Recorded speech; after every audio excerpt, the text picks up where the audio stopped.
देखिए ये पुल था, ये सननगर जो पुल था ये 2024 में कंप्लीट होना चाहिए। एक साल का इसका टेन्योर था, ठेकेदार नहीं कर पाया और मैंने वही देखने आया था कि पुल क्यों नहीं कंप्लीट हो रहा। और मैं देखूंगा अगर मेरे ऑफिसर किसी की गलती होगी तो उसके पे भी एक्शन होगा। और ठेकेदार साहब को मैंने साफ कह दिया कि आप ये सोचें कि आपके कहने से ये काम चलेगा, नहीं, ये डिपार्टमेंट के कहने से काम चलेगा। और मैं हैरान हुआ जब मैंने पूछा कि ठेकेदार ने पेमेंट कितनी ली है, क्योंकि इसको अलॉटेड वर्क जो है वो 29 करोड़ का है इस पुल का, और पेमेंट उसने अभी तक ले चुका है 2023 से लेकर आज तक 23 करोड़, पीछे रह गया 60 करोड़। तो भैया 7 करोड़ क्या पेमेंट है इतने बड़े काम के लिए? तो इसलिए ये इतनी पेमेंट कैसे होगी, ये भी सवाल खड़ा करता है। मैं अपने ऑफिसरों को पूछूंगा, मैंने चीफ इंजीनियर साहब को कहा है कि ये भी इंक्वायरी करेंगे, क्योंकि उनको अभी चार्ज मिला है।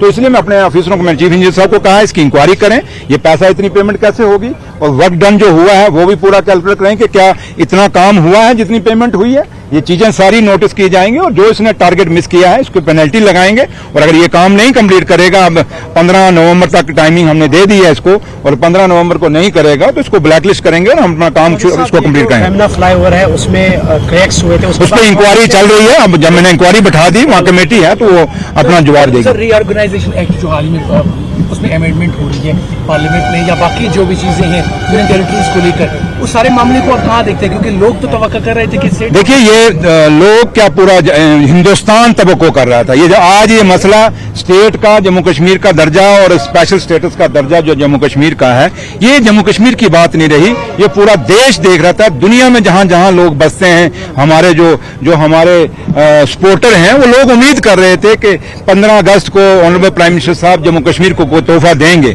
लेकिन 15 अगस्त भी हमारा मिस हुआ। लेकिन कल जब परसों रात को ये खबरें चली कि कल बिल पेश हो रहा है, तो लोगों को यही तवक्को की थी कि जम्मू कश्मीर का जो वादा प्राइम मिनिस्टर साहब ने किया था, जो वादा हिंदुस्तान के होम मिनिस्टर साहब ने किया था, जो वादा ऑनरेबल सुप्रीम कोर्ट ने किया था, वो वादा निभाएंगे। और कल जो बिल आएगा, जम्मू कश्मीर को अपना स्टेट का दर्जा वापस मिलेगा। लेकिन बदकिस्मती के साथ कहना पड़ता है कि वो स्टेट का दर्जा का रेजोल्यूशन लाने के बजाय, वो बिल लाने के बजाय, और एक न्यायिक शोषा लेके आगे कि भाई जो मंत्री को ईडी पकड़ेगी या किसी चीफ मिनिस्टर को पकड़ेगी या किसी भी सरकार को कोई लीडर होगा उसको पकड़ेगी तो 30 दिन के अंदर रहेगा, तो 31 डे को उनका सब कुछ खत्म हो जाएगा। ये तो सरकारों को खत्म करने वाली बात थी। तो लिहाजा हिंदुस्तान कुछ और उम्मीद कर रहा था इस बिल से कि जम्मू कश्मीर को क्या मिलेगा। लेकिन हमें ये कल के बिलों से ये ऐसा लगा जैसे ये फिर अंग्रेजी राज की तरफ हिंदुस्तान बढ़ रहा है। और जो अंग्रेजों ने हमारे साथ जो जबरदस्ती की थी, 200 साल जो गुलामी हमें रखा था, कहीं ये भी तो हमें गुलाम करना तो नहीं चाहते। ये बिल का नजरिया यही लगता है। तो लेकिन है कि हिंदुस्तान का नौजवान बहुत जागरूक है, और वो जागरूक पढ़ा लिखा हिंदुस्तान है। ये 47 से पहला वाला हिंदुस्तान नहीं जहां अनपढ़ता बहुत ज्यादा थी। अब वो माहौल नहीं, लोग पढ़े लिखे हैं, जागरूक हैं। ऐसा कानून कभी पास नहीं होने देंगे। कल आपने हिंदुस्तान के उस पार्लियामेंट, जिस पार्लियामेंट को हम मंदिर के रूप में देखते हैं, जिस पार्लियामेंट को हम मस्जिद के रूप में देखते हैं, जिस पार्लियामेंट को हम एक गुरुद्वारा साहब के नजर से देखते हैं, क्योंकि वो हजारों लाखों कुर्बानियां देने के बाद उसकी नींव जो है कुर्बानियों पे टिकी हुई है उस पार्लियामेंट की। तो इसलिए उसको जब हम ऐसा एक पवित्र स्थान देखते हैं तो उम्मीद यही करते हैं कि वहां से जो भी कानून निकले वो हिंदुस्तान के भविष्य के लिए निकले, इन नौजवानों के रोजगार के लिए निकले, इन नौजवानों को जोड़ने के लिए निकले, ना कि हम हिंदुस्तान को टुकड़े टुकड़े करने की कोशिश करें। बल्कि इस हिंदुस्तान की वो जो खूबसूरती है, अनेकता में एकता, उसी अनेकता और एकता को अगेठा रखने के लिए ये काम करेंगे, हम ये उम्मीद करते हैं। लेकिन अभी भी कहते हैं शाम का बोला हुआ सुबह वापस आ जाए, तो उसको बोला नहीं कहते। अभी भी अगर आप स्टेट का दर्जा वापस देते हैं तो तब भी हम हिंदुस्तान का प्रधानमंत्री का शुक्रिया अदा करेंगे। ठंडी नहीं पड़ी मेरे भाई, आप जल्दबाजी में, पता नहीं मीडिया क्यों है। 11 साल उन्होंने पुल नहीं बनाया, उनको किसी ने नहीं पूछा। आज हम है जनाब पुल क्यों नहीं बना। अभी कहीं कोई ट्वीट करता है, कोई फेसबुक पे मीडिया चलाते हैं, जनाब ये सन्नत नगर का पुल क्यों नहीं बना।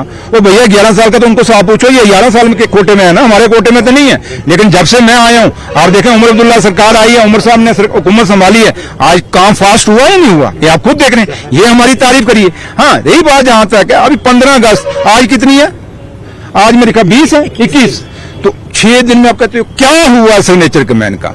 भैया हो जाएगा। अब मसला हमारा शोशेबाजी से नहीं, हम फोटोग्राफी वाले, ये नेशनल कॉन्फ्रेंस फोटोग्राफी वाली पार्टी नहीं है, या एक शोशा खड़ा करने वाली नेशनल कॉन्फ्रेंस के मेरा लीडर नहीं है। लीडर ने एक बात कही है, अगर 15 अगस्त के दिन वो कुर्बानियों वाले दिन, जश्न आजादी के दिन कही है, तो उसका कोई मकसद है, तो जो भी हम करेंगे वो आपके सामने आएगा। उनका अब वो क्या कहते हैं, उनका मैं नहीं बोल सकता, क्योंकि रिलीजियस हैं, हम उनको उनकी रिस्पेक्ट करते हैं, इज्जत करते हैं, और उम्मीद करते हैं कि वो रिलीजियस जो लीडर हैं, हम उम्मीद यही करेंगे कि इस दुख के, इस ऐसे हालात में जहां से जम्मू कश्मीर की सरकार निकल रही है, वो सपोर्ट करेंगे हमें और हमारे उन कदमों को, क्योंकि हम हर कदम वो उठाएंगे जिससे हमारे लोगों को फायदा हो। हम ऐसा कोई कदम, हम वो जर्नैल हैं जो फौज लड़ाना भी चाहते हैं, फौज लड़े भी और जीत के वापस आए। हम वो रहनुमा नहीं बनना चाहते, वो जर्नैल नहीं बनना चाहते कि फौज लड़ाएं और खुद भी खत्म हो जाए और फौज को भी खत्म कर दें, ऐसे रहनुमा नहीं बनना।